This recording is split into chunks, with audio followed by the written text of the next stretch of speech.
Okay, so population change as we're entering the winter was 3 against Arvin SVN.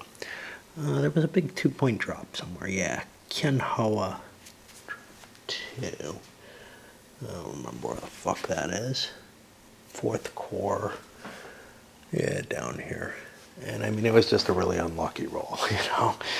But again, I'm on the lower morale, so I've got the penalty of a shift against me. And things like that just happen. Most of the rest of it, you know, we would have been 1 point back otherwise.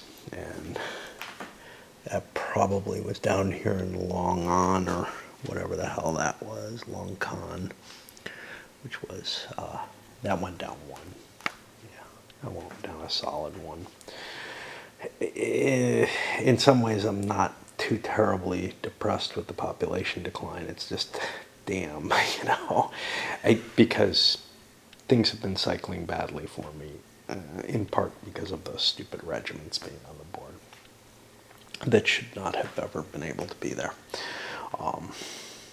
However, there's a lot less VC on the board right now than there was in the last couple turns, and especially in certain areas. You can see here in the north, I mean, everything's clustered in one little area or whatever. So yeah, there might be some advantages that have accrued to the US that are due to that failure to play correctly as well. About calculations, numbers, and such not, before we go any further. Well, first of all, I failed to replace either of my lousy leaders there. Probably not going to be effective, but they're not pro coup. They're actually just, no, they were pro coup. They may be ineffective. They're probably going to be anyway, no matter what. It's hard to remember all the different modifiers in the game. But there was no coup. I ended up buying my 15 points of US units again. That feels like the flow I want. Last time I played, I think I was buying 5 per turn, which definitely is not enough. Like in general, I mean, I started to notice it wasn't enough pretty quickly. But I'm losing population even at this 15 per turn. Of course, some of that is due to cheating accidentally, whatever you want to call it. I did some upgrades for Arvin. A couple of my divisions that are generally active. Which is it? The second here got upgraded in the 25th. I didn't upgrade the 5th over in 4th Corps because they're kind of far from the action, and if they end up moving towards the action, or if the action moves towards them, then maybe I'll expend for that. But that cost me a couple of points. And I did the restrained bombing again. No losses, luckily. Bought a bunch more air mobile. I lost a lot last turn, so I had to recuperate that, and actually I bought a couple more. I brought the rest of the 3rd Marines in, and some additional replacement points in air. I guess the biggie was I wanted to bring a cruiser in, because, hey, it looks like they're still contesting down there. You know, why not? Well, cruisers are more cost-effective than air points, but maybe not than artillery. It's hard to tell.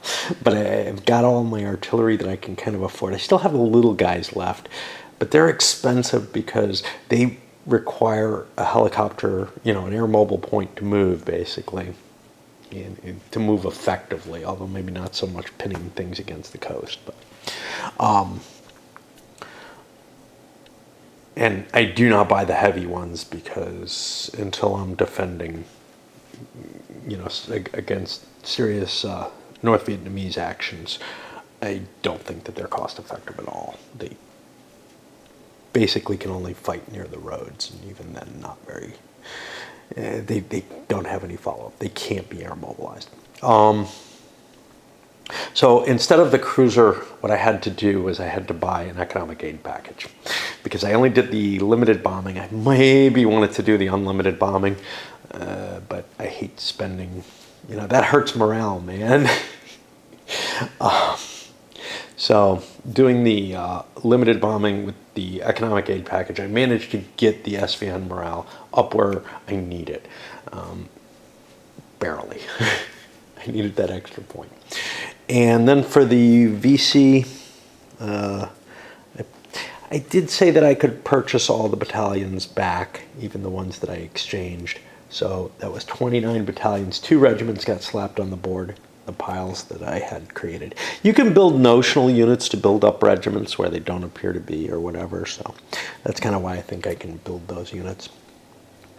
And the NVA could not quite afford a division. So I said, screw it. We'll wait until we can get a division on the board, you know. Again, I'm not augmenting units yet. And at this point, I guess the big thing is, hey, where'd those get placed? And then check ARVN effectiveness, and then we're ready to rock. Placing these is still kind of a tricky thing. I was thinking about supply conduits again. They're not a bad, they help you concentrate more quickly. But I'm actually having trouble fielding, I'm actually having to increase my commitment to trail supply for whatever reason. The points that I'm spending, I'm beginning to dip in, which is kind of weird. Doesn't feel like I lost enough for that to be the case, but anyway. I'm having to spend on the trail supply a little higher than I thought I was, so I upped my commitment from like 5 to 6. It's not as high as it used to be, because remember, everything that I supply by trail has to be paid for also for the population that I'm infiltrating in. There was something else I wanted to talk about there, but I don't remember what it was. Yeah. No. Oh, yeah. I still have to do the figuring out where I can get troops. But, you know, that's not so hard, given that I kind of prefigured where I could build the regiments. I just have to remember where I built them, and I didn't build too many. I'm building up towards divisions, which means that I'm just going to keep trying to build a regiment there each turn until finally, then I can buy the headquarters and have those back on the board again. Okay, and I guess we're about set to go. Regenerating the forces that were up in the north, which are kind of problematic because of the regiment issue that I had. I built a lot of regiments up there, spent a lot of the points on that. That's why the north got, and I was constantly filtering down. Didn't concentrate much in 4th Corps. Ansuian got a couple of pieces, but otherwise I'm concentrating on the areas that it's hard for the U.S. to control. I find 4th Corps just too difficult for the VC to deal with unless there isn't a lot of U.S. presence. ARVN effectiveness ended up about where you expect it. Those same 2 divisions are available, and that's it. And that's part of the problem, is the way my leaders are, I just am not getting the good effectiveness roles. And I can't replace the shitty leaders in 1st and 4th Corps. I keep trying. You know, I'm supposed to. I must try. Let me talk about the deployment for the U.S. Like I said, I brought in the rest of 3rd Corps. So the difference here is actually a +2 to the pursuit modifier compared to keeping the artillery organic. So if you have your headquarters deployed separately, you get a better pursuit modifier, and that's great. But that's very expensive in terms of using, you have to use an extra air mobile to move the headquarters around. With this, I can use just 3 air mobile to move that whole big unit. And then, of course, in the case of the 1st Cav, I don't even have to worry about that, and I still get the same bonuses. So those are pretty solid units. The only question, though, is, well, if I'm, you know,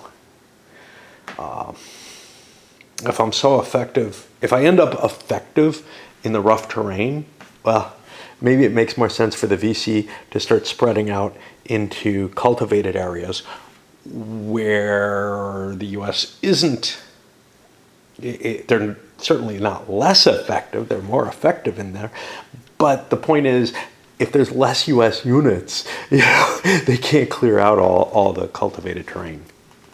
This is stuff that really, probably at the beginning of the game, you should kind of know and be able to cope with. The problem for me is I barely could remember the rules, you know. It's every time I approach this, it's so many years in between, and now it's gotten much worse with the 10-year difference.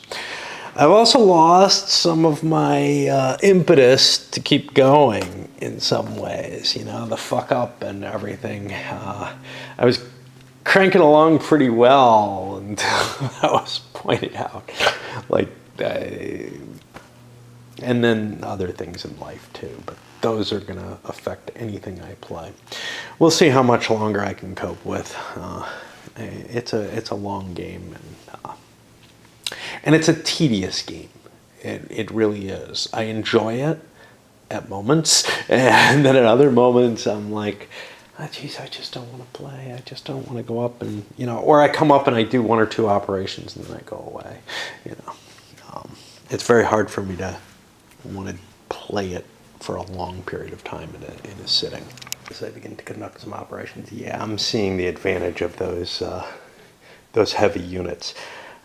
The big thing is you're bringing enough that when you hit a battalion, you end up getting a good enough odds ratio that you're almost assured, if it can't run away, to be able to strike it. And you know, one of those heavy units in an artillery, you have enough firepower to drop the +1 modifier, interdiction in play, and to have enough firepower that you could hurt the enemy if he does stick around.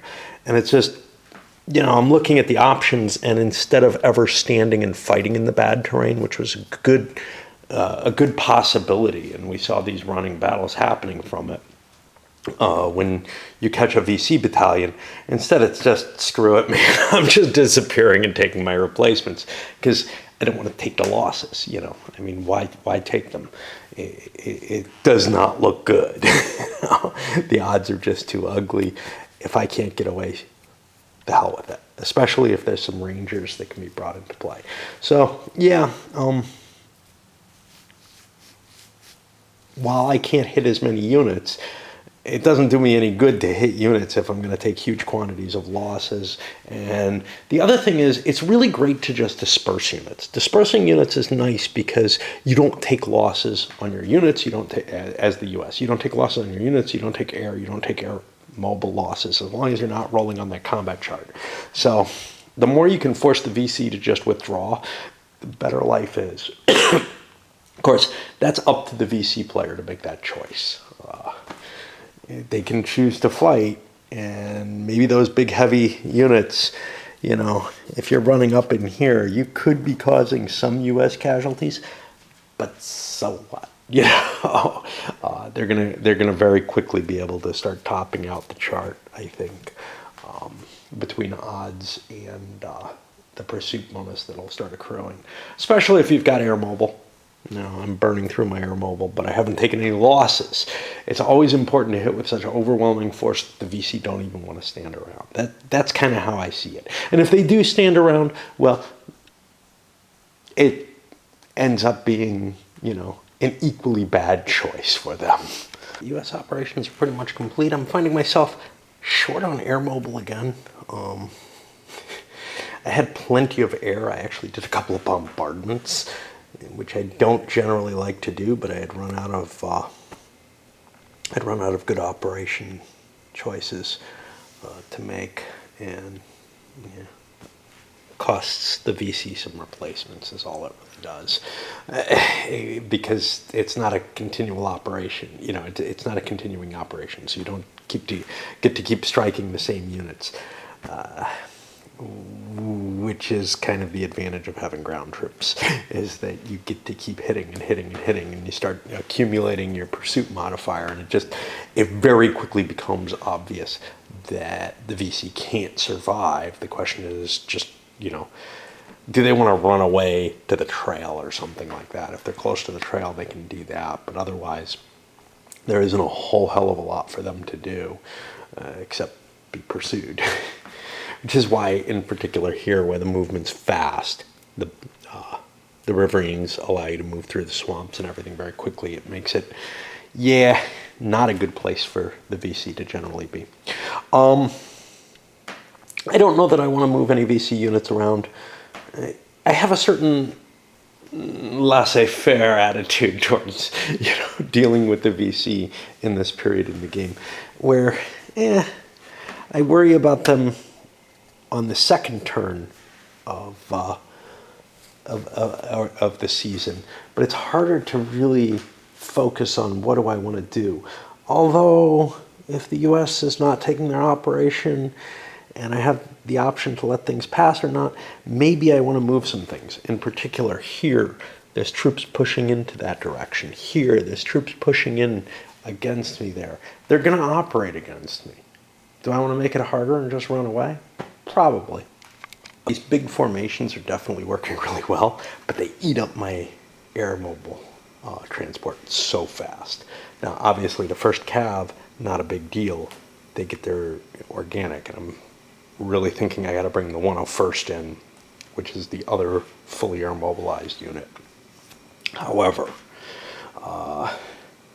and that's probably my next move, is to bring that into play and use these heavier formations to try to wipe out battalions up there. As you can see, I'm at like 26 body count.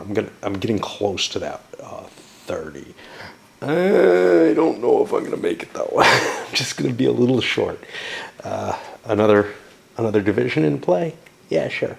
What do I have? I have 3 divisions right now, and I'm just barely pressing where I can get that effectiveness. It's pretty damn easy with lighter units when I was patrolling in 4th Corps and trying to wipe things out there. And when I had more ARVN units available. I haven't had any available for a while. But now trying to smack these bigger units, it's kind of tough. I actually wiped out a lot of their replacement points chasing one of those regiments that got built off the map, basically. And then I withdrew back to kind of, free fire in order to try to cordon things off a little bit and make it harder for the VC to move around down there. I've still got a big unit left, but I don't have the air mobile to do anything with it. I can't even I can get next to it, but that doesn't help. And so, yeah, the air mobile resources are really the shortfall right now. I have tons and tons of air power, and I'm not sure what I can use it for. I don't have a lot of units left. I have a couple of 1st Marines here, and at some point or another I'm going to have to gather them together because Long Con is filled with some nasty terrain, and I got to deal with that problem at some point. And this may be the turn to do it. Sometimes, so like here, I'm gathering together one of those regiments for next turn. Then I can take it together and get that added pursuit bonus. But it's still pretty effective even with the flexible deployment. So one of the things to consider is if you're in some area like here where there isn't that much tough terrain, maybe keep things in the flexible deployment just so that like hordes and hordes of units don't spread out throughout the jungle and cause you issues. Because the jungle's not that bad. The jungle's just a -1. You can live with that. It's the mountains and the forested hills. That's where you don't want to fight. That's where you need the heavy units, it seems. I never wanted to rely on those heavies. But it turns out, yes, you do take casualties. And I don't like taking casualties. But it's the only way to get rid of the pesky problem. And I think that wraps up the year. I've shifted some of my VC around. Some of them getting in dangerous positions in 4th Corps, but I'm planning on compacting them back or running away. We'll see, how ARVN's effectiveness is. But I don't like the way the population's shifting there. You can see there's some holes, though. Down in here, we're not seeing a lot of VC. And there's a couple that are in Fuklong. Over here, so many U.S. units have operated already. I feel pretty safe running into even a free fire zone. So that was kind of a weird situation. It was just because of that one regiment that I was chasing. I'm like, yeah, that's worth having up there. But other than that, yeah, we've got, you can see like Fuyun I don't know if there's anything there. This guy, geez, he might want to be up there if he can get there. 1, 2, 3, let me see. 1, 2, 3, 4, 5, 6, 7, 8, 9, 10, 11, 12, 13, 14, 15, 16, 17, 18. Yeah, let's get him in there. It's not the optimal oh no, that doesn't help me. Shit. Alright, well, we'll leave him on the border there. It's hard to, I mean, I couldn't throw him into Kanhoa without disrupting some of my other units that are sitting around. I'm not, oh, I can get him in Fuyan. Fuyan looks safe. Let's leave him there. Because I've got a, oh no, that's Fuban. Sorry, Fuban. I've got a unit already in there, so that gives me my 1-point modifier that I want to get. For Death Toll, we came close. It's 28, but, and that's why that regiment was so important.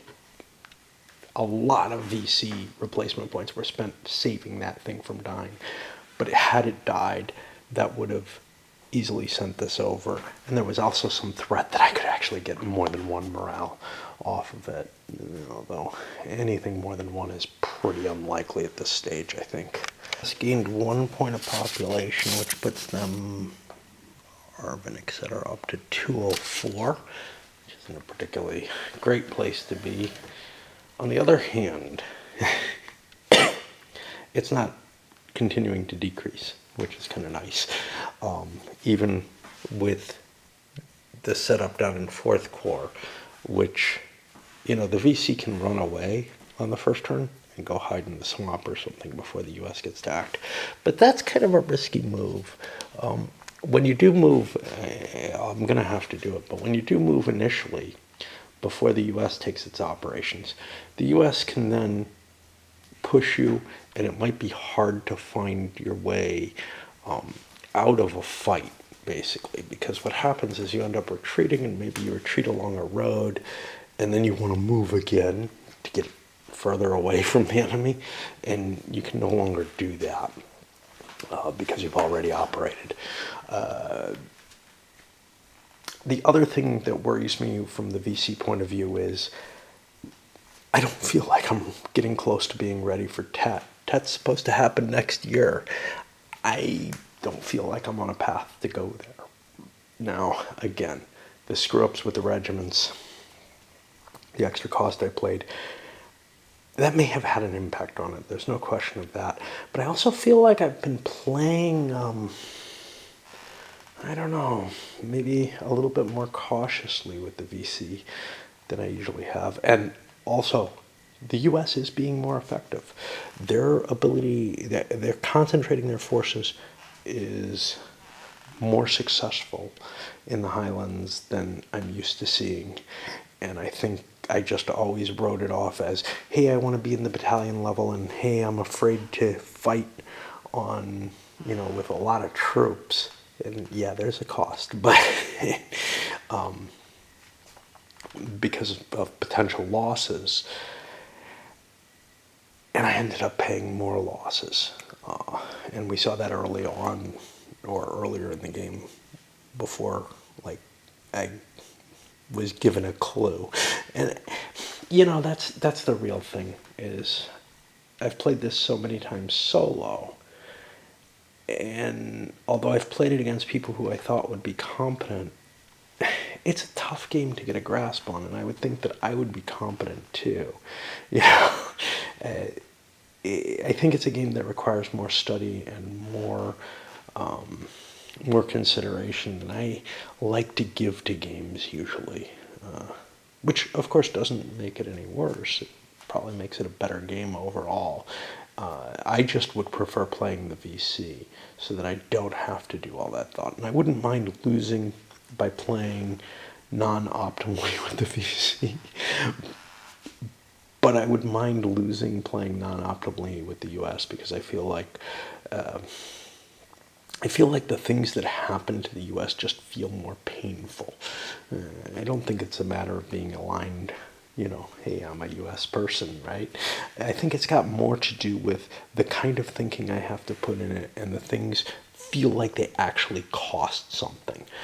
Losing VC feels almost free, losing NVA would not feel that way. That would hurt in the same sort of way. And you can see I'm very cautious. I'm not deploying NVA divisions or anything like that to where they could get hurt. I've been away for a while, got hooked into a computer game, and life issues causing problems. But started. I'm still on playing the computer game, so I don't expect I'll be playing this very much right now. And it's just a stupid fantasy knockoff, first-person slasher type thing, but an old one too. But in order to keep some hand in, because I've been off about a week from this, I decided I would make sure that I play some. And that means I'm getting to the end of the game because I'm not quite as addicted. Or not quite as addicted to work, maybe. I went through the initial stuff up to troop building. I haven't started building the troops yet, but we had finally replaced this guy with another who's equally well, it's the same guy, but better morale now. Nothing like a coup. We got like a 4 roll on the coups. All the C faction guys moved up, and I can get rid of this free fire. We took care of the only effect that had. No capitals were captured. Nothing like that. We're looking at spring, so the air power is going to be less. I made probably a bad decision, which was, hey, let's try to avoid the 2-point hit here, and maybe we'll get more damage. Well, we're not going to get more damage. It turned out we rolled the highest we could, and we still only caused a single loss of reserves. But the big issue here is trading 1 point for 1 point. 1 point for 2 points in terms of the economic aid. We're trading 1 point of morale for 2 points of SVN morale, which I've already discussed before. I'm going to come back and do the actual force production later. I really don't have a lot of time, but whatever. I have a lesson to coming back to a game after you've been away for a while. That fits to other things in life too, I'm sure. Which is, it kind of helps to ramp things up and do them slowly, do a little bit at a time, much as I guess you would when you're returning to work, from a long vacation, or even just a long weekend or whatever. It's like you're not quite in the mindset to jump in quite as hard as maybe you were going before. And I was going fairly well just before I stopped. My cocked glasses are definitely causing issues because they're these stupid transition lenses, which are great, except if your glasses get it all cocked. They screw up your mind completely. So, I haven't yet checked Arvin effectiveness, but I bought my stuff, and it was harder going than I thought. First of all, for the U.S., just points. Some replacement points, air riverine, and air mobile. A bunch of air points. Make up for the heavier bombing that I did, as well as I'm going to be facing springtime. So I wanted to make sure I had good air power up there. Next turn, I expect to bring in more. I bought 15 points of units. Good or bad, that affects U.S. morale. I don't usually like doing that, but I want to keep the ramping going hard. I think like I've said before, I think my problem is that I don't ramp it up. It's kind of funny because I do know that lesson about ramping up slowly, towards the game, not within the game. But I have trouble applying it to things in my life that I'm not comfortable with. So, for example, getting stuff done around the house and stuff like that, which I'm just horrible at. No question. You can see my piles of mess and whatever. I just can't ever focus my attentions to certain things. I don't know how I ever managed to work or play games or anything. I mean, but anyway, for the NVA, I bought my VC first. I ended up buying a couple of regiments using some notional units, making sure that I stayed in my terrain limitations for population. Built some guys here, and one of the regiments went there. I built myself a new division and some artillery support for the NVA. Got all my pieces on the board, and you can see I'm still focusing on the north again. You know, I just feel like I've gotten really lucky in the south in terms of Arvin not being available, so that's kind of the thing there. Now I'm kind of abandoning the guys who are down there. But I really do want to focus on that northern, especially since I am trying to ramp up to perform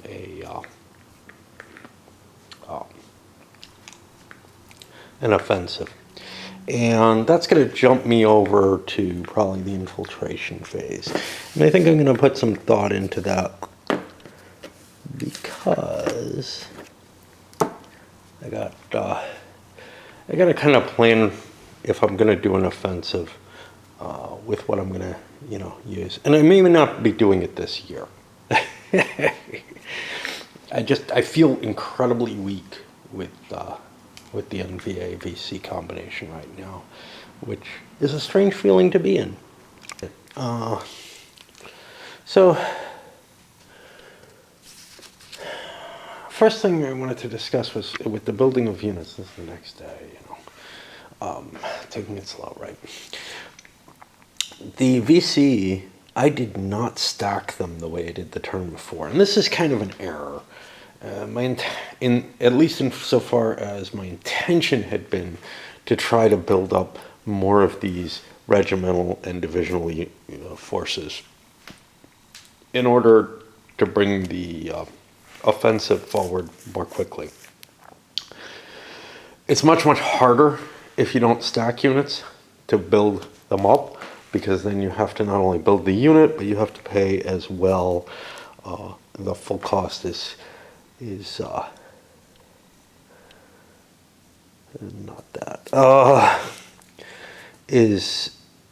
to be 8 supplies, and supplies are your limiting factor. Manpower just comes out of the pool. 8 supplies, which it's hard to find. There aren't a lot of places where I can throw in 8 together, and that's where you're building it where there's already a battalion in place. So stacking some units together will help accelerate the process of being able to build those bigger units. And I do want to get them built, but I also don't have a lot of NVA on the board either. And ideally, those should probably be around for the offensive too. I'd like to hit hard, hard enough that I have a shot at taking Saigon. Because you kind of create this sense of survivability in the U.S. Without the offensives, and then once the offensive hits, that's what cracked me in the last game.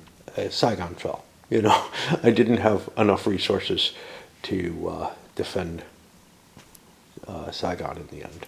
But basically, what was the lacking resource? Replacement points. That's the thing I got to worry about. So as I start to see those things build up, I better get my replacement points up. Let's see if I remember. Infiltration, we shifted the other division and the artillery into another location. I got to remember to get this guy up onto the trail. He should have been there before. I can always slap one down in North Vietnam on the turn that I'm going to attack, one or more. So I don't really have to go batshit on keeping that unit there for whatever reason. U.S. built up, they did stack their units. I'm not sure why I was thinking from their point of view better than from the VC point of view, but they did stack their units and start creating those heavier units. I was having successes with those heavier units. I want to keep doing that. I even created one out of the 1st Marines down here, because this terrain is a little iffy as well, and those heavier units should be useful. Arvin finally got a reasonable, in this case a 4, die roll for their effectiveness, and you can see the little blue markers are the effective units. Second and third corps are both effective, and there's some of those units in fourth corps are going to become available as well. That makes the decision not to go in hard in fourth corps seem a little wiser. I was really playing with fire and getting away with it, between the coups, which allowed me to, but then also just bad Arvin die rolls.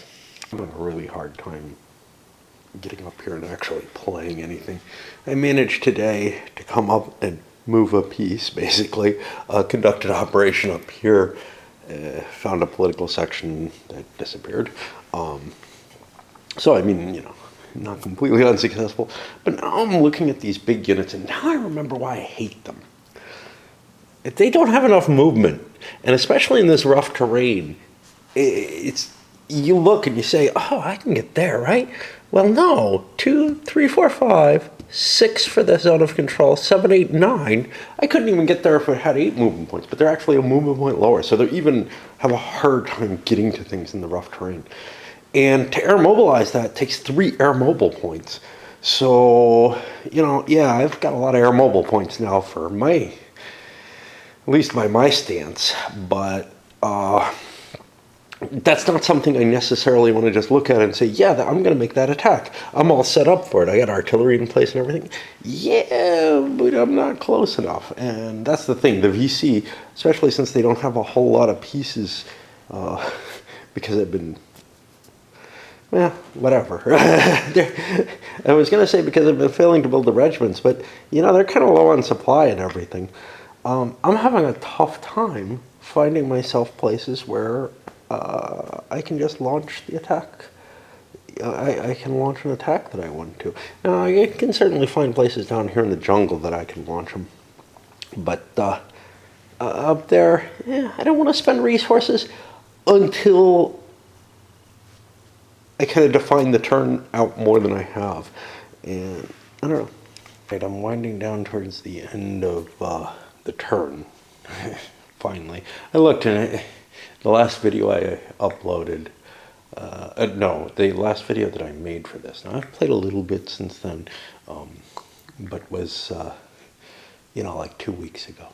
The last installment on here. That was kind of interesting. But coming up here and doing the other video, however useless and pointless it may be in general, did actually help engage me enough that, I was actually able to make it up and move a few pieces, conduct a few operations. One of the reasons it's so hard to conduct an operation is I have the units configured correctly to do the operations. I don't have enough mobility in the sense of air mobile points to be able to utilize the units that I have. The VC are far enough away that it's really hard to find. Basically, I have to make decisions on which operation do I want to do. And what happens when I walk away from the table is it's harder to make the decisions, so it takes more time to make them. Today I just kind of said, screw it. It doesn't really matter where I make the operations. Let's just do them. And I found a bunch of clipboards, so I finally have the kind of clipboards that I need for the game. I may have one more U.S. Allied operation to do, because basically I have a little bit of air mobile points. I gotta look around, see what's going on. Why is this flipped over? Is that unit really deployed in that formation? Apparently so. Interesting. Yeah, but everything that the VC had is sort of just out of reach of normal ground movement to get to the, whatever this is, the Arvin 25th Division. I was able to do that without much air mobile action, but I wasn't able to actually enter the hex unless I got Rangers. And I got Rangers. This guy actually fought a battle and ran. No pursuit. There's nothing nearby that I could really throw in. It just doesn't seem worth chasing harder and harder. He did a little bit of relocation. Not a whole hell of a lot. It's kind of a situation of, hey, if things were in pretty good places before, maybe I need to rebalance, maybe I need to move things around a little bit. But in the midterm section, it's a lot harder to say, oh yeah, this is, I definitely want to move these pieces. That creates a kind of nice situation, because for the VC at least, because as soon as the US no longer wants to do things, then the VC can say, well, I move this, and unless they move somewhere that the US is going to react to that move, as long as they aren't moving almost all their pieces, there's kind of a, yep, go ahead, go do another one, and eventually the VC just says, well, I'm done. It's over, because they're always passing on that first turn unless they have something vital to do. And they can do something vital. Remember, they can run out on the last turn of the season, occupy valuable territory that maybe the US can't reach very easily. Capitals, good terrain, whatever, and then turn that into population growth, and then run away on the first turn of the next season, so that they have their impact, and that's it. It's done. The U.S. doesn't get to hit them in the vulnerable places.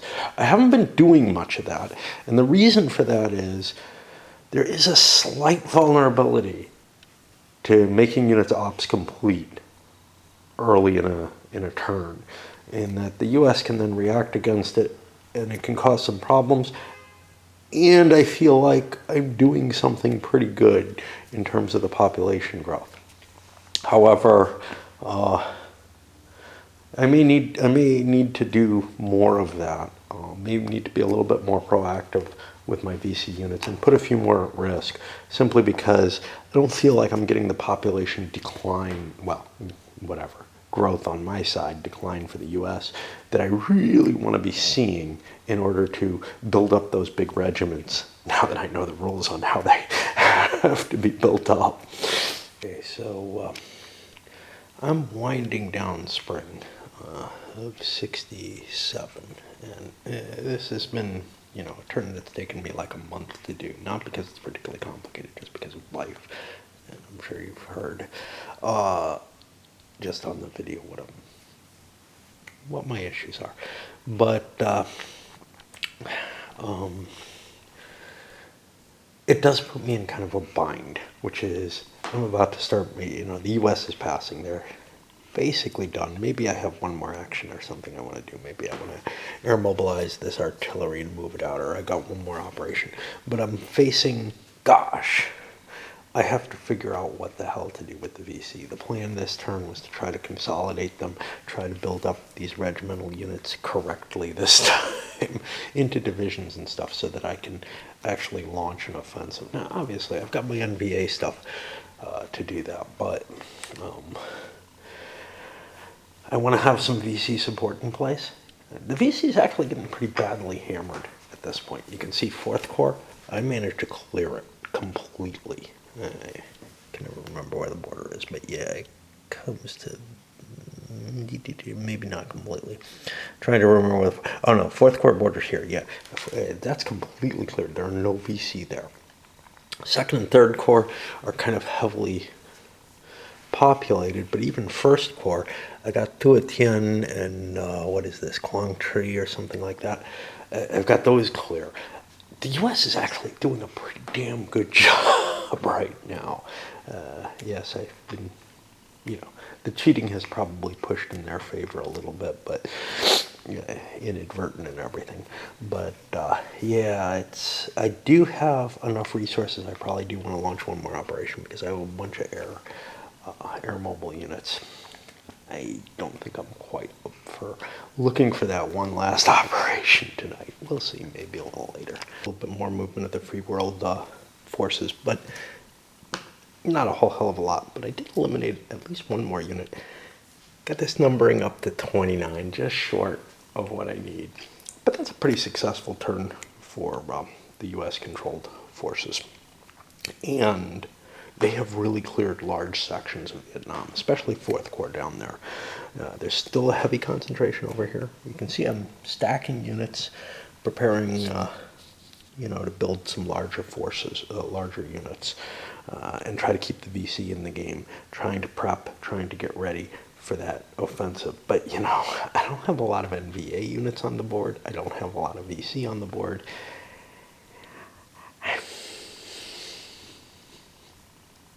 You kind of want the offensive to be a big deal, right?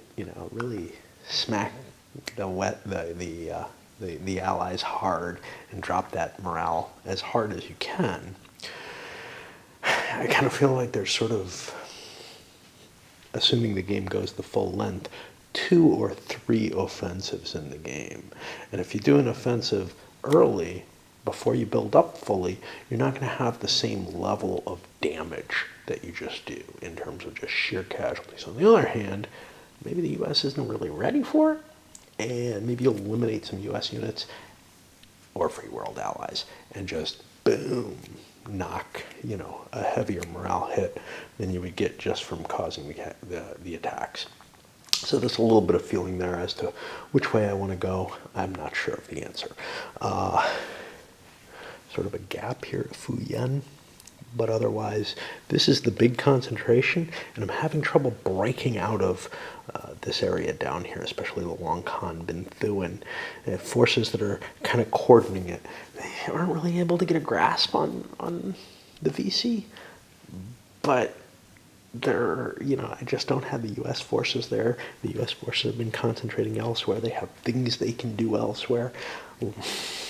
So it's just, don't leave that there.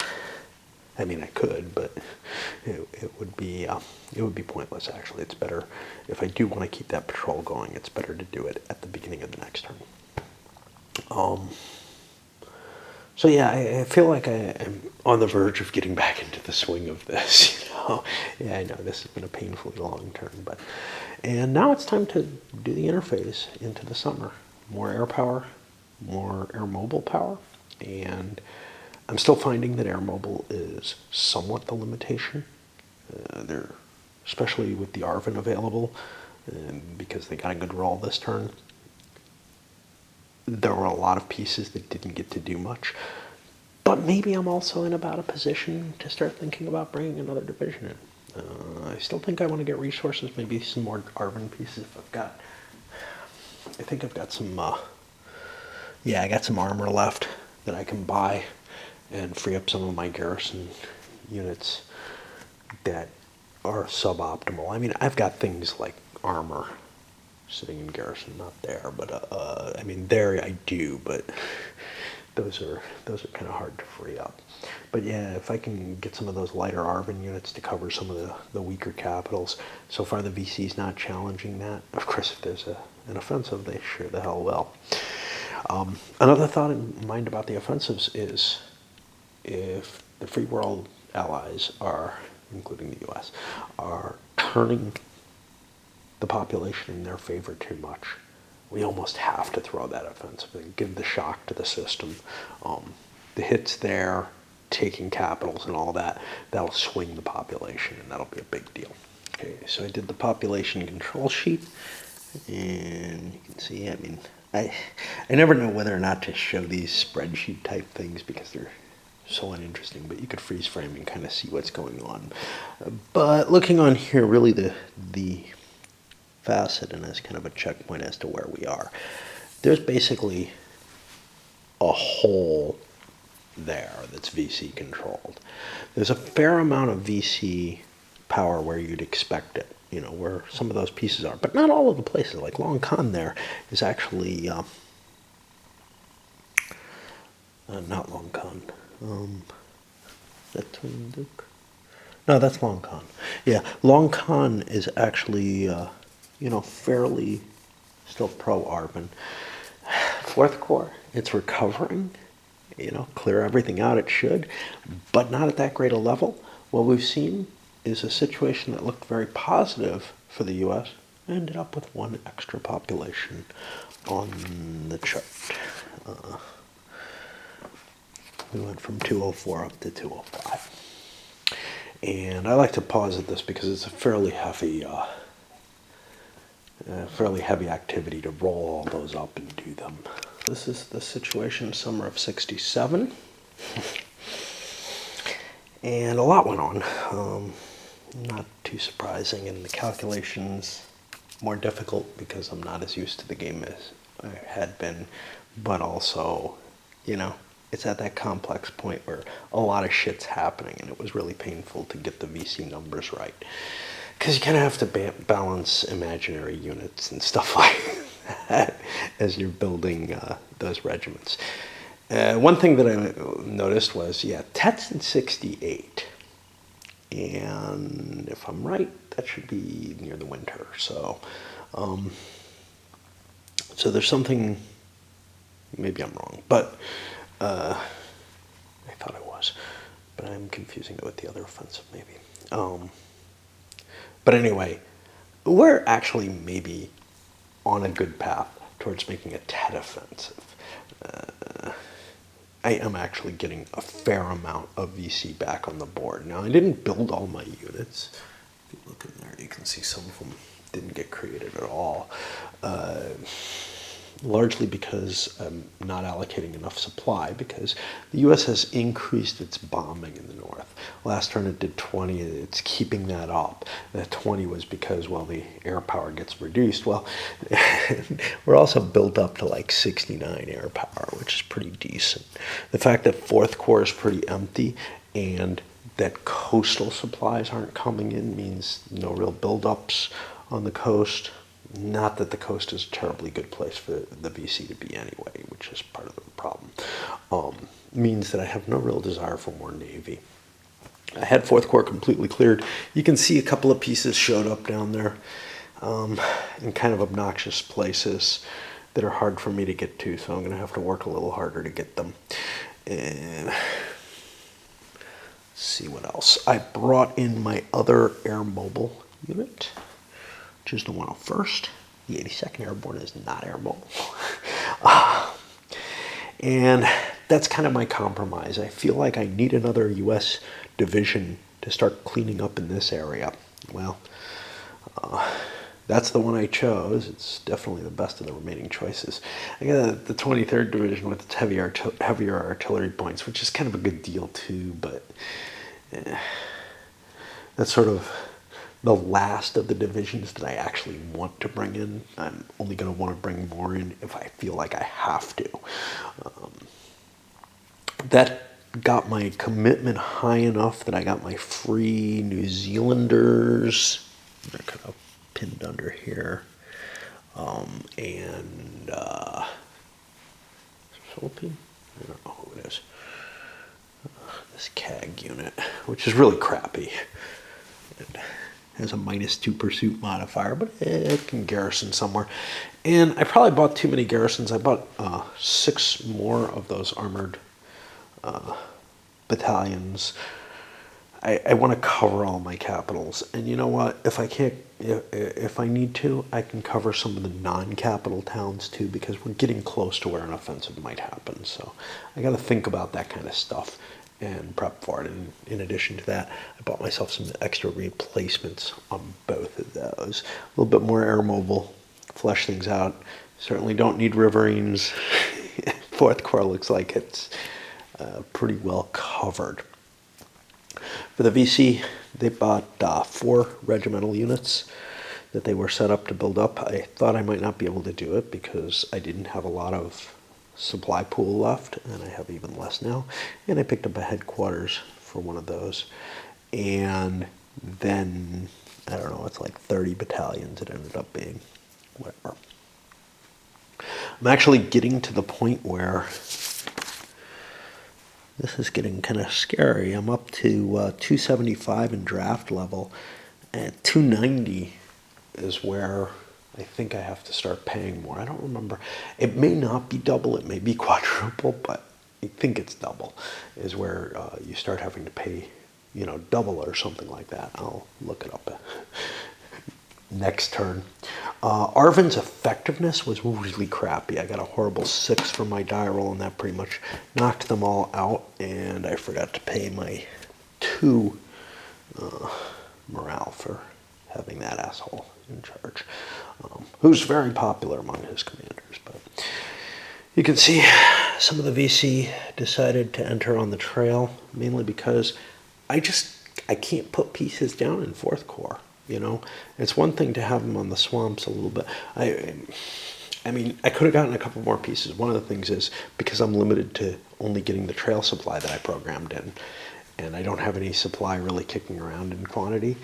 I'm a little behind on that. I did not have the points for an offensive. I didn't have the points to build another North Vietnamese division.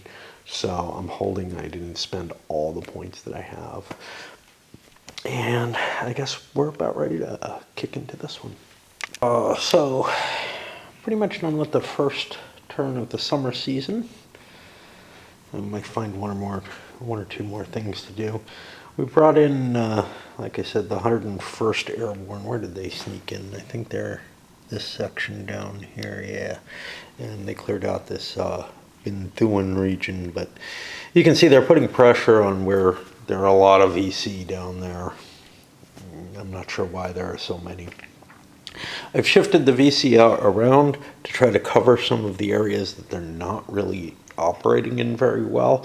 But at the same time, that means, you know, if they're not really operating well in a place, it's probably because it's a place that's exposed to U.S. operations. U.S. operations have been fairly effective.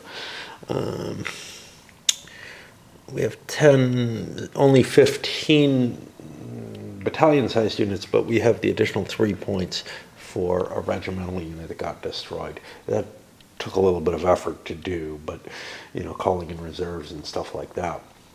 Elsewhere, well, still not contesting over here in 4th Corps much, but I got a few pieces scattered around just because it's hard to place all the VC units somewhere that's useful. I mean, yeah, I could have piled more on where they are, but at least this is tying down some U.S. forces down there. Another option would be to let the U.S. get out of there, and if I let the U.S. get out of there, then I'd surge in. If that's going to happen. One of the neat things, or one of the things I'm kind of happy, I'm kind of happy with both sides. Like, I feel like the VC is preparing itself for the offensive, but on the other hand, I do feel like the U.S. is doing a better job than I usually feel like they're capable of doing. Again, I ramped up heavier than I think I've ever done before. Generally spending 15 commitment a turn. I never wanted to lose morale, so I was probably way too conservative on that. You know, right on the first couple turns, yeah, I ramped up a little bit, but then I went to the keep it to where I don't lose, you know, keep it to 4 points or less. Well, you just can't run the war on that shit. There's plenty of commitment available due to the U.S. morale, but the U.S. morale is dropping, which is something I'm not used to doing. I am worried about the offensive, though, simply because if free world, especially, points are not sufficient, it could mean loss of units in a fight for something that's absolutely vital, like, say, Saigon, where the whole game gets collapsed there. And if you can drain those replacements enough, you can make it so that even kind of suicidal wave-like attacks by the VC and the NVA can win the game just by taking Saigon.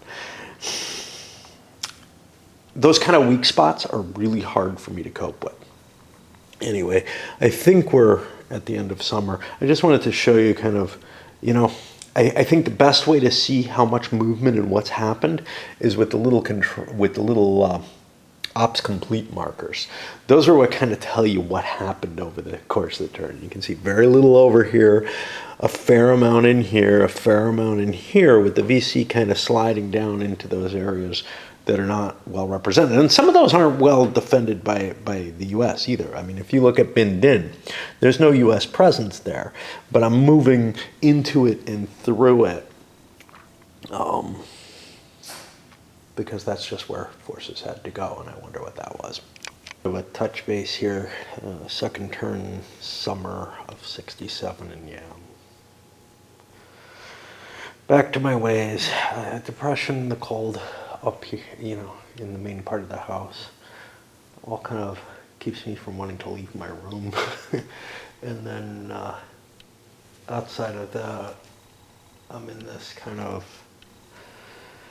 I don't know, whatever. But anyway, in terms of play, you know, mainly have cleared fourth core again, although there's a couple units down in Chow Dock that I haven't been able to get a grip on, and it looks like they're going to survive because Arvin is mainly ineffective this turn. I've been using my airborne first cav 101st. Neither have been terribly effective on this turn. Basically, the VC units were in locations where it was easier to run away. And I tried to compensate for that, heavier firepower, whatever, to pin them down. But it didn't really work too well. We've gotten a couple of removals overall, but that's it. And when I look at, Arvin, I'm kind of unhappy for the same reason I am with the big U.S. divisions. I have to expend a lot of air mobile to attack with Arvin. They're almost never able to catch units. And we're also in not the best of terrain, etc. And we'll see if I have enough air mobile resources available after I use all my U.S. forces, basically. But it makes areas where I don't have the U.S. forces available very, very difficult to control. Now, eventually, the U.S. will pull out, presumably of the war, and Arvin will be alone if it follows a historical pattern. And if that happens, I'll have that air mobile freed up to use for the Arvin units. But right now I've got more effective units which can use it. So those Arvin units are kind of not as useful as they should be. They could maybe do some coordinating work, but that's about it. At this stage of the war, it feels like the U.S. forces are significant enough to sort of keep the VC in check throughout most of the country. Basically where they are. Over in Fourth Corps, it's pretty easy. That terrain's nice. If the Arvin units were effective there, they could probably handle it on their own, but I've got a really bad leader in charge of that corps, and that makes things ugly. Really the only place that things are working well is in Second Corps. That's the only good Arvin corps commander that I have, so his forces tend to be a little bit more proactive. Elsewhere, though, where I've got U.S. focused, I can keep things in check, and that's about it. I don't have the capability to clear an area, a couple of provinces or whatever, and really cut into these clusters where the VC have strengthened their position. They're not particularly hard to root out. If I had the forces there, I could do it, I think. Although there are some nasty surprises in them like this, but those nasty surprises, if I get them at the right point in the turn, tend to be a bonus because I can kill something that's more expensive overall.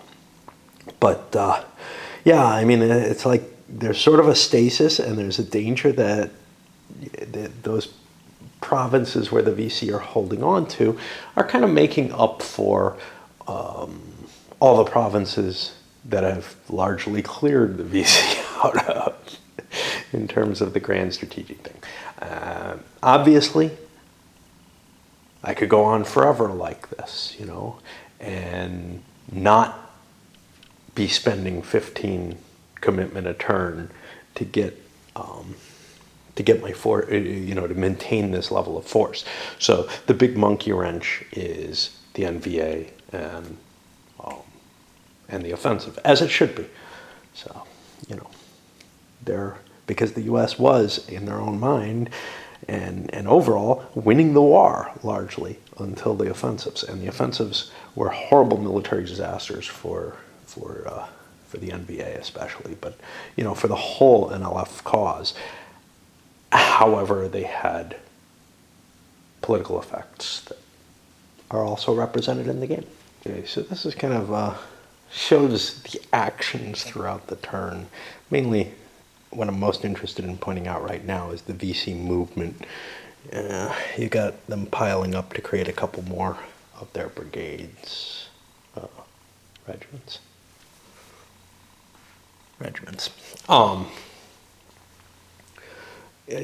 which, they don't have a lot of excess supplies left over. They've got enough, I think, to supply this. This thing I had to move up so that it was within the 1, 2, 3, 4, 5, 6, 7, 8 hexes of the border so that I can use trail supply for that, because I should be getting an influx of trail supply. Also balancing out the forces, spreading out a little bit with the intention of, if I can get a little bit of a modifier over on the population chart, that's actually a big deal.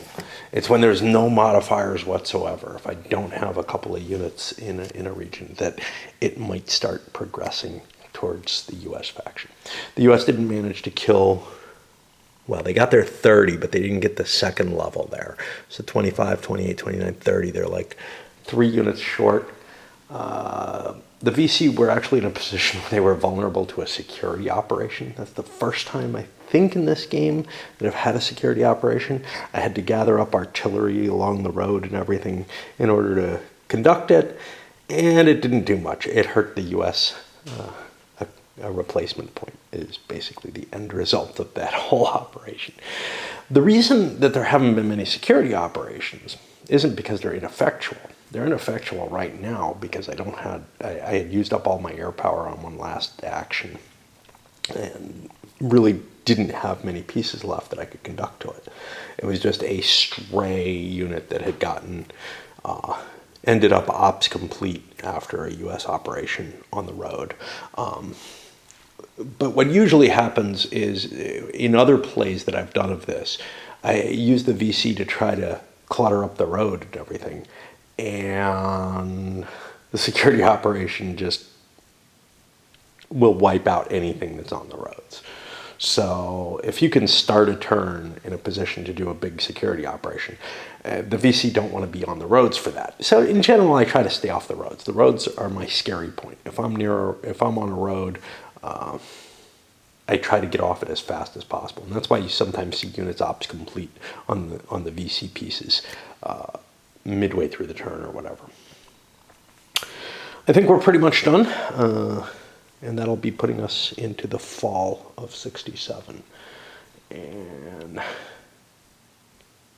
this is probably a good time to load this one up.